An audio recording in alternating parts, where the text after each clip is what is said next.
சொத்தை எழுதி வாங்கிக் கொண்ட மகள் இறுதி சடங்கில் நின்று வேடிக்கை பார்க்க, பெற்று வளர்த்த மகன்களோ இறுதி சடங்கின் பக்கமே வரவே வராத நிலையில் தந்தையின் இறுதி சடங்கு ஊர் மக்களால் இனிதே நடந்து முடிந்திருக்கிறது. என்ன நடந்தது பார்க்கலாம். கன்னியாகுமரி மாவட்டம் நித்திரவிளை அருகே பொற்றைவாரம் பகுதியை சேர்ந்தவர் செல்லசாமி. இவருக்கு திருமணமாகி 3 மகன்களும் 1 மகளும் உள்ளனர். இவர்கள் அனைவருக்கும் திருமணமாகி தனித்தனியே வசித்து வருகின்றனர்.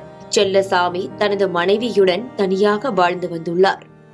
இந்த நிலையில் கடந்த 5 ஆண்டுகளுக்கு முன்பு செல்லசாமியின் மனைவி உடல்நலம் பாதிக்கப்பட்டு காலமானார். மனைவி உயிரிழந்த பிறகு தனிமையே இவருக்கு நிரந்தரமானது.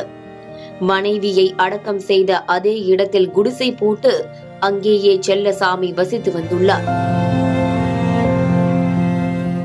கடந்த 2 ஆண்டுகளுக்கு முன்பு இவரது சொத்து முழுவதையும் இவரது மகளுக்கு பத்திரப்பதிவு செய்து கொடுத்துள்ளார்.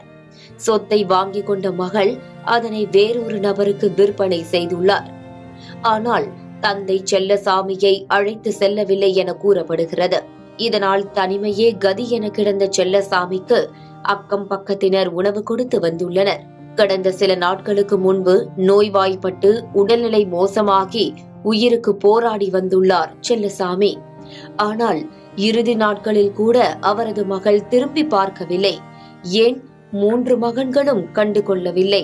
இதனை அறிந்த சமூக ஆர்வலர்கள் செல்லசாமியை மீட்டு அவரை அருகில் உள்ள முதியோர் இல்லத்தில் சேர்த்துள்ளனர். இந்நிலையில் நேற்று காலை அவர் பரிதாபமாக உயிரிழந்தார்.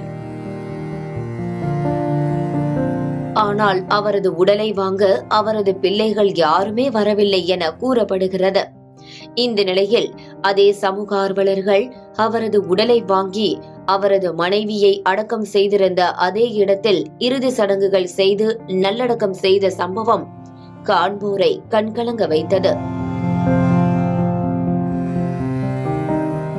இதற்கிடையில் அங்கு வந்த செல்லசாமியின் அனைத்து சொத்துகளையும் வாங்கிக் கொண்ட மகள் தந்தையின் இறுதி சடங்கில் கலந்து கொள்ளாமல் அனைத்தையும் குடையை பிடித்துக் கொண்டு வேடிக்கை பார்த்து கொண்டிருந்த காட்சிகள்தான் பலரையும் அதிர்ச்சியடைய வைத்தது.